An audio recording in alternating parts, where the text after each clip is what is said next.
Good morning, শুভ সকাল। আশা করি সবাই ভালো আছো, সুস্থ আছো। শ্রীময়ীর আরেকটি নতুন ব্লগে সবাইকে স্বাগত জানাচ্ছি। আজ হচ্ছে সরস্বতী পুজো, আজ হচ্ছে বসন্ত পঞ্চমী। তো আজকে সরস্বতী পুজো এবার দুদিন পড়েছে, আজকে আবার আগামীকালও রয়েছে। তো আজকে 12টার পরে পঞ্চমী লাগবে, সেরকমই শুনেছি, এক্স্যাক্টলি আমি জানি না।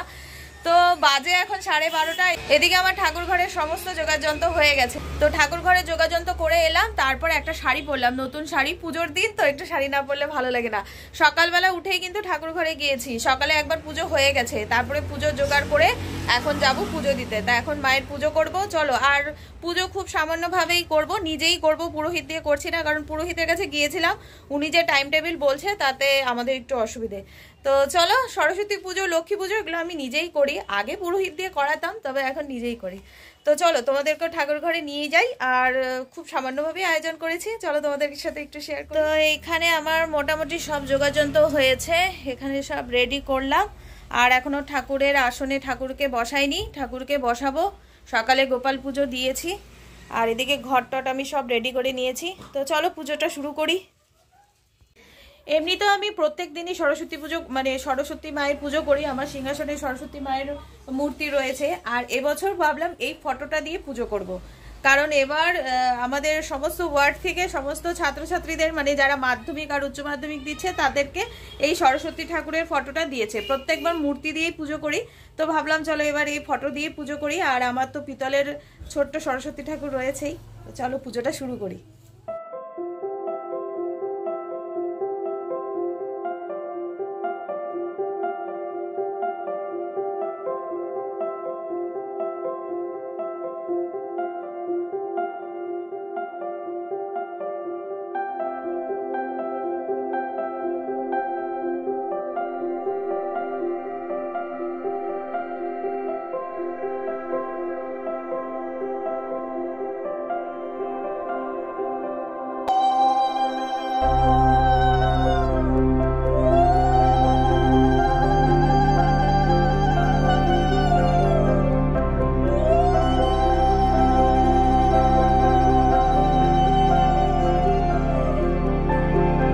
চরাচর মাঝে কুচো যুগ শোভিত মুক্তাহারে বীণা রঞ্জিত ভগবতী দেবী নমস্তুতে।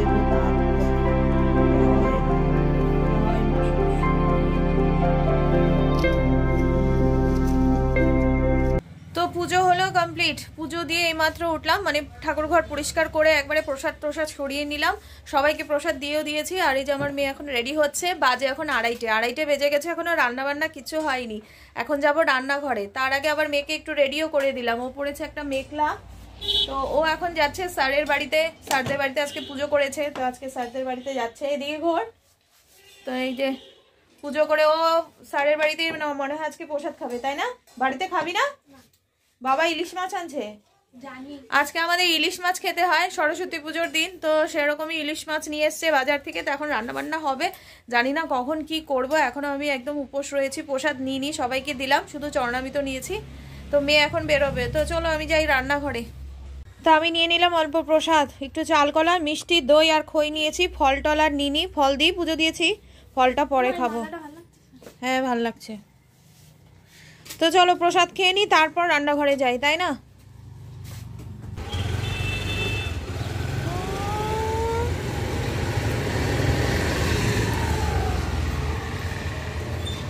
মেয়ে তো রেডি হয়ে বেরিয়ে গেল, তারপর আমি এতক্ষণে এলাম রান্নাঘরে। বেলা বাজে এখন প্রায় 2:30 মতো। তো আজকে যেহেতু বেলা হয়ে গেছে, বেশি কিছু রান্না করব না, শুধু এই মাছের ঝোলটাই রান্না করব। ইলিশ মাছ এনেছে, আর কয়েক টুকরা মাছ একটু ভাজা করব। তো ওই ভাজা মাছ আর মাছের ঝোল দিয়ে খাওয়া হয়ে যাবে। আর আজকে মাছটা কিন্তু বেশ ভালো এনেছে, জানো তো। মাছ কিন্তু ধোয়ার সময় বোঝা যায়, একদম সাদা ধবধবে ইলিশ মাছ। আজকে মাছের ঝোলটা হালকাভাবেই করব, আলু বেগুন দিয়ে হালকা ঝোল। এখানে আমি কাঁচা লঙ্কা আর কালো জিরে সম্বার দিয়ে দিলাম। এবার আলুগুলো ভেজে নিচ্ছি। ইলিশ মাছের ঝোল এভাবে খেতেও কিন্তু বেশ ভালো লাগে, তাই না? আর মাছ ভালো হলে যেভাবেই রান্না করো না কেন, ইলিশ মাছের ঝোলের স্বাদই অন্যরকম। বেশ অনেকটাই মাছ এনেছে, কিছুটা মাছ কালকের জন্য রেখে দিয়েছি, ইচ্ছে আছে পাতুরি করা, দেখা যাক কি হয়। তো আজকে পাতুরি করতাম, কিন্তু এত লেট হয়ে গেছে দেখে আর করলাম না, এভাবেই রান্না করছি। প্রত্যেকবার এই সরস্বতী পুজোর দিন আমার সকাল থেকে একেবারে তাড়াহুড়ো লেগে যায়। সকালে উঠে পুজোর জোগাড় করা, পুজো করা, তারপর মেয়েকে রেডি করে দেওয়া। আগে যখন ছোট ছিল সম্পূর্ণভাবে ওকে রেডি করে দিতে হতো, শাড়ি পরিয়ে দেওয়া, ওকে গুছিয়ে দেওয়া, তারপরে স্কুলে নিয়ে যাওয়া। অনেক সময় আমি নিয়ে যেতাম না, ওর বাবাই নিয়ে যেত। এখন তো মেয়ে বড় হয়ে গেছে, এখন নিজেই রেডি হয়ে নেয়।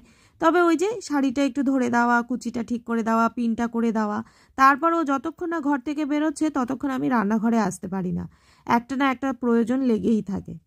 তো চলো বন্ধুরা, এদিকে কথা বলতে বলতে আমার কিন্তু মাছের ঝোল একদম রেডি। আর সবশেষে যে কাঁচা লঙ্কা দিয়ে দিলাম, যেটা না হলে ইলিশ মাছের ঝোলটা অসম্পূর্ণ থেকে যায়, তাই না?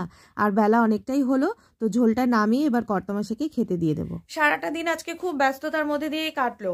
সকালবেলা পুজো, তারপরে রান্নাবান্না, তারপরে মেয়েকে রেডি করা, তারপরে তো সংসারের কাজকর্ম রয়েছেই। তো এখন বাজে সন্ধে 7:30। তো একটু রেডি হয়ে গেছি, যাচ্ছি আমার বাপের বাড়িতে। সবাই তো পৌষ সংক্রান্তির দিন পিঠে পায়েস করে, তো আমার বাপের বাড়িতে আজকে নিয়ম আছে সরস্বতী পুজোর দিন পিঠে করার আর কি। তো সরস্বতী পুজোর দিন পিঠে করতেই হবে, এরকম একটা নিয়ম। তো পিঠে খাওয়ার নেমন্তন্ন বলতে পারো। তো মা ফোন করে বলেছিল যাওয়ার জন্য, তো ভাবলাম চলো যাই, একটু ঘুরেই আসি। আর আমি আর কর্তামশাই যাচ্ছি আজকে। আবার কর্তামশাই রাজি হলো যাওয়ার জন্য, আর মেয়ে যাচ্ছে না। মেয়ে দুপুরের দিকে স্যারদের বাড়িতে গিয়েছিল, এখনও আবার পড়তে বসেছে। সামনেই পরীক্ষা, এইচএস পরীক্ষা। তো আজকে যাচ্ছে না, কারণ কালকে ওদের রয়েছে প্ল্যান। কালকে ওরা হয়তো বন্ধুরা বান্ধবীরা মিলে একটু বেরোবে।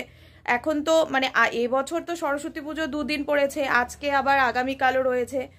তো অনেকে আগামীকালও পুজো করবে। তো চলো আর দেরি না করে বেরিয়ে পড়ি। কর্তামশাই বেরিয়ে পড়েছে, আর আমি একটা নীল রঙের এই কোট পরে নিলাম, কারণ বাইরে ঠান্ডা রয়েছে কিন্তু আজকে বেশ। তো চলো। কালকের থেকে ঠাম্মি পিঠে বাজে যাচ্ছে, মা পিঠে বাজে যাচ্ছে।